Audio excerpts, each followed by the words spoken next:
Don't scroll. You're right where you need to be. I know you hear me. This video is definitely for you. I want you to hear me well. Enough is enough.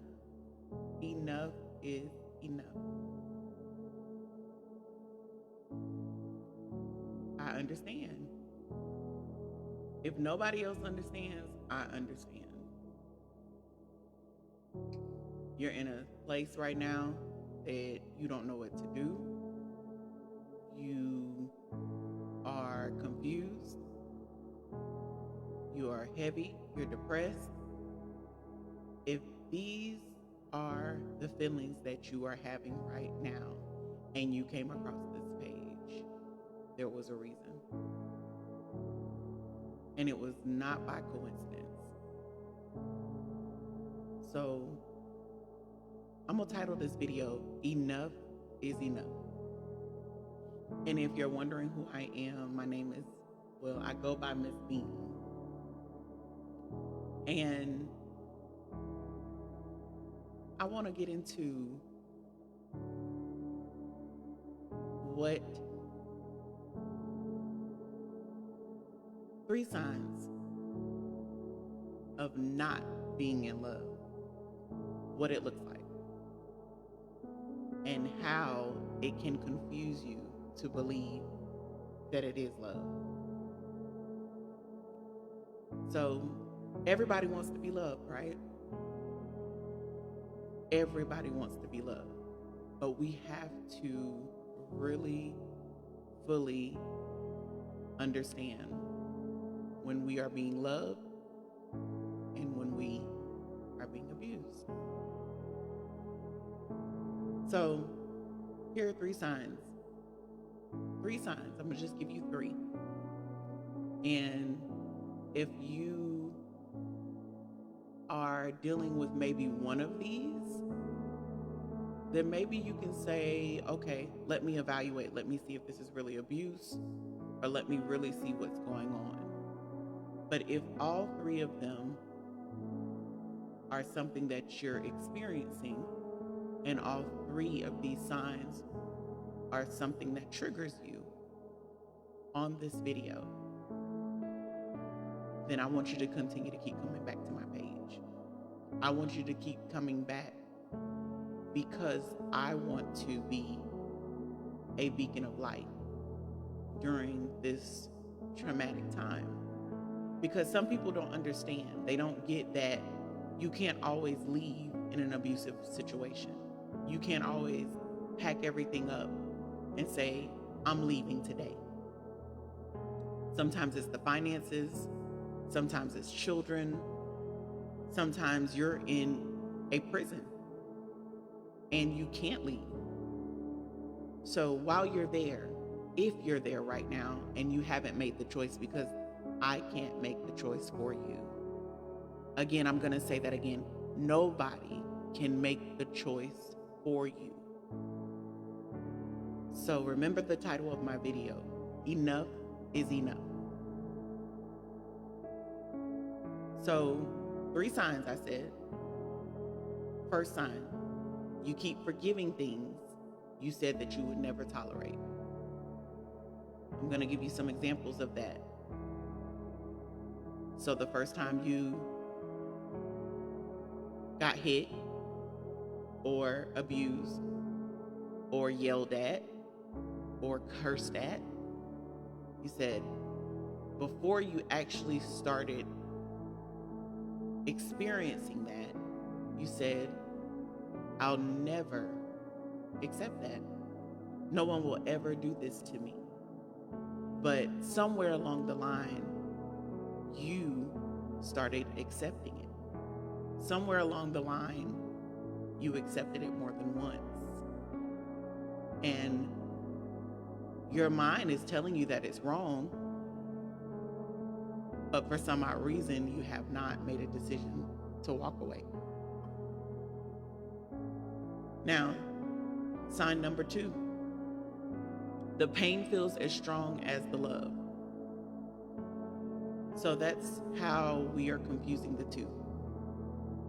because you love the person so much that your love is blinding you from the hurt and pain that you are being caused. So when you sit in times of silence and you sit there and you cry and your abuser's not around and they aren't comforting you, they aren't there to say, I'm sorry. The only time that they typically would say that they're sorry is when you're leaving or when you threaten to leave. And even then, they still become controlling. So I'm going to dig a little bit deeper into these in a minute too, but I want to go over my third sign. So you feel addicted to them, even though they're hurting you. You just can't seem to get them out of your system. You've probably left before. You probably did get out of that situation. And when you left, it almost felt like it hurt worse to leave than it did to stay because of the heartbreak.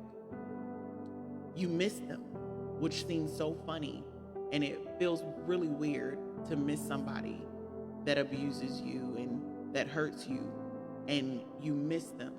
And you're asking yourself, how can I miss this person? How could I miss such a monster? How could I miss somebody that does this to me day in and day out? Nobody sees what they do to me behind closed doors. Nobody sees how they talk to me behind closed doors.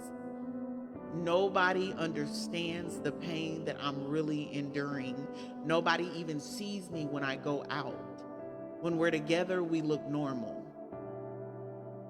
Well, I'm here to tell you today that it's not normal. You don't have to explain and try to defend yourself to make it seem okay, or to say that this person does love me. They do love me because you know how we pull the flower until the petals are gone and we say, he loves me. She loves me because she loves me not. He loves me. He loves me not. She loves me. She loves me not. If you find yourself making excuses and creating reasons to lie to yourself and say, they do love me, you may have to sit when you can, and when you can be in a quiet place, if you can even be alone and in a quiet, safe space, to really think and say, is this love? And if the bad outweighs the good, don't try to force the bad to outweigh the good. Because I believe that that's God showing you that, no, I'm really not in love. No, and let me touch on that. It's okay to love someone. It's okay to love someone. You're not wrong for loving that person. You're not wrong for wanting that person to change. You're not wrong for trying to be committed. You're not wrong. You're not stupid. You did not make a mistake. Sometimes we try to love people through their hurt. Sometimes we try to love people through their pain. And that's where it becomes a problem, because if their pain and their trauma is too much even for them and they won't get the proper help, that's where we make the mistake in thinking that we can help them better than the proper help. So I've seen this, I've lived this, and that's why I created this page. That's why I have this platform, and it is an open and safe space for you.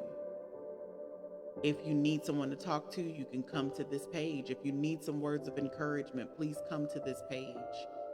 And I have the link in my bio to help you with the